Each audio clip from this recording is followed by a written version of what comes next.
Nyara did not leave the world with noise. There was no announcement, no warning, no final teaching spoken loudly so it could be remembered clearly. She simply turned her body toward the road and walked. Her steps were not rushed. They were not hesitant either. Each one landed with quiet certainty, as if she had already accepted that she would not be followed. Dust lifted from the ground under her feet, soft and light, then fell back into place. The road looked unchanged almost immediately. If someone had arrived late, they would not have known she had ever been there. People stood where she left them. They waited. Some waited for fear to return, sharp and familiar. Some waited for guilt to arrive and crush them. Some waited for regret to prove she had been wrong. Nothing came. The wind moved. The sky stayed still. The world continued breathing. And in that moment, people realized something unsettling. Nyara had not been holding the world together. The world had been holding itself together all along. Morning arrived carefully, as if unsure it was welcome. The sun rose, but it did not rush anyone awake. Light slid gently across walls and floors, touching faces that did not move right away. Men opened their eyes and stayed still. They listened. They noticed how loud their breathing sounded in quiet rooms. They noticed the way their chests rose and fell without effort. They noticed the absence of urgency. No voice waited outside their doors. No rule demanded they stand a certain way. No threat reminded them what strength was supposed to look like. Some men felt relief settle into their bones, warm and unfamiliar. Others felt exposed, like armor had been removed without warning. Fear had always filled the morning before. Fear had always told them where to go and how to stand. Now the space was empty. And empty spaces are uncomfortable, because they ask questions instead of giving commands. Freedom did not arrive like celebration. It arrived like responsibility. Men stood in doorways longer than usual. They stared at open paths and felt unsure which one was theirs. Without fear pushing them forward, they had to choose. What do I value? What kind of man am I when no one is watching? What do I protect, and why? Some felt overwhelmed. Chains had been heavy, but chains had been clear. Fear had hurt, but fear had been familiar. Freedom offered no instructions. Silence waited patiently, asking nothing, yet demanding honesty. And honesty takes strength many had never practiced. Old habits returned quietly, the way they always do. A man raised his voice without realizing it. Another used humor to assert control. A third interrupted simply because he always had. They waited for the reaction. They expected flinching. They expected silence. They expected obedience. None came. The room stayed still. People looked at them, not with fear, not with anger, but with awareness. The words hung in the air longer than expected, then fell. Men heard their own voices echo back to them, stripped of power. And in that echo, they recognized something painful. Noise without fear has no authority. Awareness did not strike during the day. It came at night. Men lay awake staring into darkness, replaying moments they once dismissed. Conversations where they spoke over others. Orders they gave without care. Silence they mistook for respect. Memories returned slowly, without anger to soften them. Some men felt shame press into their chests. Others felt grief for the people they had been.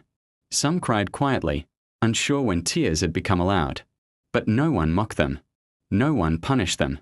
Safety turned pain into reflection. And reflection, though uncomfortable, began the work of healing. Taran did not change suddenly. He did not grow louder. He did not claim space. He simply stayed present. When conflict appeared, he did not rush to dominate it. He asked questions that slowed people down. He listened longer than felt comfortable. When fear surfaced, he named it gently, without judgment. People noticed the calm around him. They found themselves breathing easier when he spoke. Slowly, people began to stand near him. Not because they were afraid, but because they felt safe. Leadership gathered around Taran like water finds low ground. Children watched everything. They noticed how adults paused before speaking. They saw men admit mistakes without losing dignity. They heard apologies spoken sincerely. No one laughed at fear anymore. No one told boys to harden themselves to survive. No one told girls to disappear to stay safe. Children learned that strength could be gentle, that honesty could be respected. That calm did not mean weakness. These lessons did not fade with time. They settled deep. Some men felt restless in the quiet. Silence made them feel exposed. Listening made them feel small. Change felt like loss. They said the world was becoming weak. They said strength was dying. But beneath their words was fear. Fear of seeing themselves clearly. Fear of living without armor. So they left. No one chased them. No one cursed them. Because forcing growth would have destroyed everything. Women noticed the change in their bodies before their minds. Their shoulders loosened. Their voices steadied. Their breath deepened. They spoke without rehearsing defenses. They rested without guilt. They existed without shrinking. There was no celebration. Just relief. And relief is quiet, but powerful.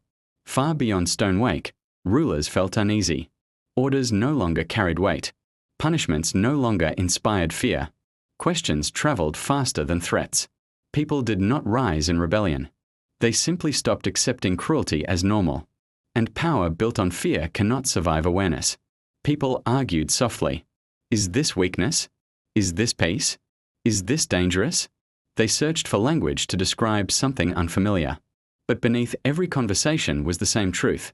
This felt more human than anything before. Years passed. Memories softened. Truth became inconvenient. Stories shortened events into something easier to repeat. She stole something, history said. She weakened men. It was dramatic. It was simple. And simple stories survive longer than honest ones. Nothing sacred was stolen. Fear lost its costume. Control lost its throne. Cruelty lost its excuse. Those things could not survive without lies. So they were called losses. Manhood became responsibility. It became care. It became presence. It protected rather than dominated. It listened rather than commanded. It stood firm without violence. Strength stopped performing. And when it stopped performing, it became real. Pain still came. Loss still existed. Mistakes still happened. But no one hid behind fear anymore.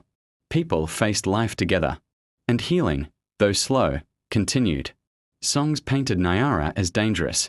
Books named her a thief. She stole all manhoods. But those who lived through it remembered differently. They remembered breathing easier, sleeping deeper, living honestly. They remembered truth. Nyara did not rule. She stepped aside. She made space. That was her only power. False power shouts. Control demands noise. But truth waits. And real strength does not need fear to exist. And once people see truth, they cannot unsee it. Thank you for watching. If this helped in any way, please consider subscribing. Take care.